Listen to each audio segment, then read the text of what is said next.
ನಮ್ಮಿಬ್ರು ಏನಂತ ಪ್ರಮಾಣ ಮಾಡೋದು ಅಂದ್ರೆ, ನಮ್ಮ ಪಕ್ಷ ಸರ್ಕಾರಕ್ಕೆ ಬಂದ್ರೆ, ಆಡಳಿತಕ್ಕೆ ಬಂದ್ರೆ ಪ್ರತಿ ವರ್ಷ 10,000 ಕೋಟಿ ರೂಪಾಯಿ ಇರಿಗೇಷನ್ ಖರ್ಚು ಮಾಡ್ತೀವಿ.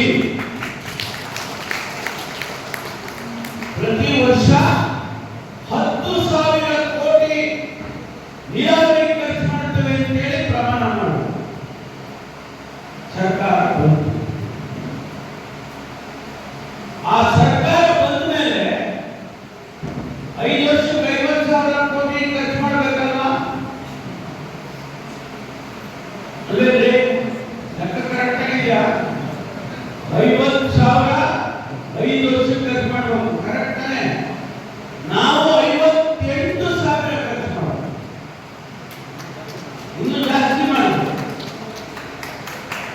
ಅದರ ಪ್ರಯುಕ್ತ ಇವತ್ತು ಆ ಭಾಗದಲ್ಲಿ ಇನ್ನೂ 8-9 ಲಕ್ಷ ಎಕರೆ ಭೂಮಿ ನೀರಾವರಿ ಆಗಿದೆ.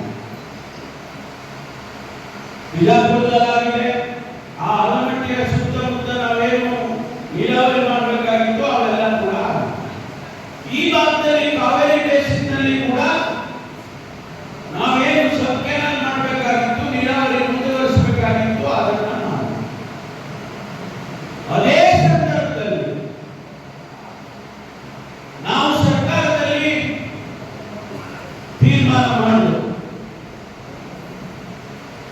ಬಹಳ ದಿವಸದಿಂದ ಒಂದು ಗೊಂದಲ ನಡೀತಾ ಇತ್ತು. ತುಮಕೂರು ಜಿಲ್ಲೆಯಲ್ಲಿ, ಕೋಲಾರ ಜಿಲ್ಲೆ, ಚಿಕ್ಕಬಳ್ಳಾಪುರ ಜಿಲ್ಲೆ, ಹಾಸನ ಜಿಲ್ಲೆ, ಸ್ವಲ್ಪ ಮಟ್ಟಿಗೆ ಶಿವಮೊಗ್ಗ ಈ ಭಾಗ, ಅರಸೀಕೆರೆ ಭಾಗ, ಅಲ್ಲಿ ಗೊಂದಲ ಏನು ಅಂತ ಹೇಳಿದ್ರೆ, ನೇತ್ರಾವತಿ ನದಿ ಹರಿತಾ ಇದೆ. ನೇತ್ರಾವತಿ ನದಿ ಎಲ್ಲೆಲ್ಲಿಂದಪ್ಪ ಅಂದ್ರೆ ಸಕಲೇಶ್ವರದಿಂದ ಕೆಳಕ್ಕೆ ಹೋಗುತ್ತೆ. ಆ ಘಟ್ಟ